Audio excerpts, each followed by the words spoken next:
The WWE is ready for King and Queen of the Ring this weekend in Saudi Arabia. Just a note, I am recording this before SmackDown is televised on Friday. I haven't read anything about it, but before SmackDown is taped on or is aired on Friday, so I don't necessarily know. Although this. Oh, well, there you go. The Wikipedia page has the update, so never mind. All that explanation.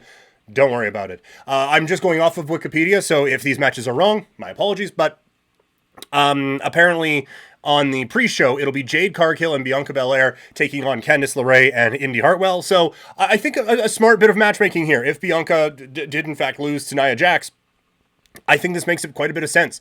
You have Jade Cargill, who is still relatively green, going in there with Indy Hartwell isn't the most experienced, but she has certainly been around, former NXT Women's Champion, and Candice LeRae, who next to Natalya is probably the most veteran on the women's side, and is I think an excellent, to steal from Chris Jericho, an excellent learning tree to sit under and to grow as a performer. So I think this matchmaking actually makes quite a bit of sense. The Jade and Bianca win this one going away. But I do think that this is a smart one, and then we'll see. I liked the tag team match that we saw on Monday Night Raw, declaring new title challengers at some point, but this is a fine match. Moving on to the actual Premium Live event itself. Up first, Becky Lynch defending the Women's World Championship against Liv Morgan. I have to say, I was saying before that I wanted this feud to reach one more level. I think it did that on Monday. I really did enjoy that segment that those two had, and Liv Morgan came across better in that than I think she has at any point.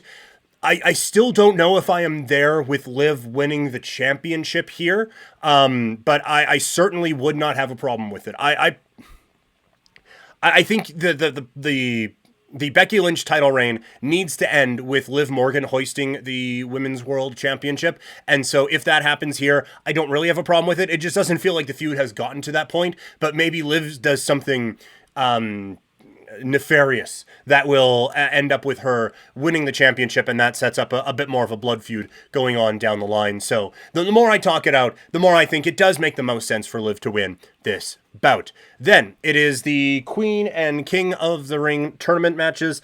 First you have the Queen of the Ring for a Women's World Championship match of the winner's brand at SummerSlam. Lyra Valkyria going up against Nia Jax. I have really enjoyed the rise of Lyra Valkyria, and I think that she has, like, that match with Io on Monday was so much fun.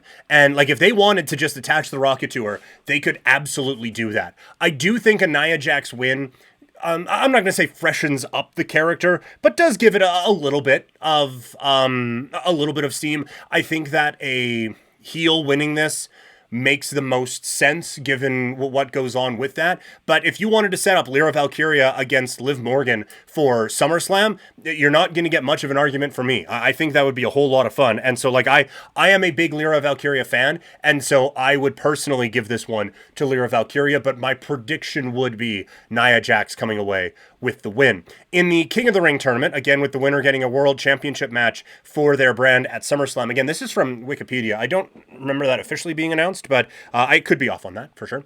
Gunther going up against Randy Orton.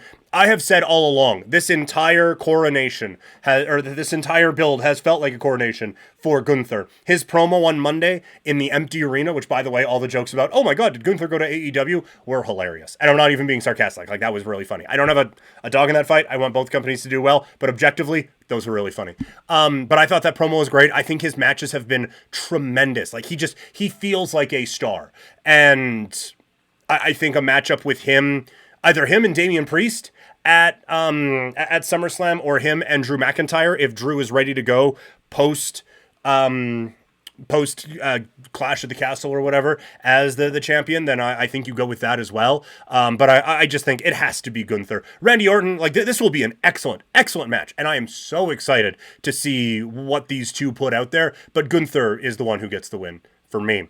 Triple threat match for the Intercontinental Championship. Sami Zayn against Chad Gable against Bronson Reed. I think it's too early to take the belt off of Sami Zayn here. I think this match is going to be excellent. There will probably be a spot at some point where Otis decides this for Chad Gable one way or the other, either costing him or full-on heel turn for Otis and attacking Zayn and Reed or whatever. Maybe we get, like, they planted the seed with the Creed brothers last week, sorry. So that's something that could be factored in here as well. But I do think it is a touch too early to take the belt off of Sami Zayn, who is going to feel like a hero at this particular event. So I think Sami gets the win here and continues to build that up. But this feels like a match where all three combatants coming out of it feel like they are more important than when they entered it. And that brings us to the main event. For the undisputed WWE Championship, Cody Rhodes defends against the United States Champion, Logan Paul. The U.S. title not up for grabs in this particular bout. That there is no way Logan Paul is winning this match, I don't think. This will be interesting to see what type of a match they put together. Logan has been really, really good so far, and I think Cody is a strong base for the type of match that Logan Paul is going to want to present. But there is no real drama to me in this. I'm sure at some point in the match, they will have me believing, like, holy crap, they're going to put the title on Logan Paul. This is insane. But all the build for Cody, I don't think, with how hot he is right now, I don't think Logan Paul is the one to take that off of him. And that's going to be the tricky part going forward, is how do you make a legitimate title challenger for Cody Rhodes that isn't The Rock, that isn't Roman Reigns? I'm interested to see how all of that ends up going. So we'll see. Interesting, no bloodline on this. We'll see. Maybe there's some involvement and they tie back in on the Cody thing or Randy Orton, that they end up costing him the King of the Ring in some sort. But overall, like, this is it's 6 matches, which you love, and we'll talk about that in a second. This is going to be, I think, a very, very fun show Saturday morning into the afternoon for those of us out here in the Mountain Time Zone.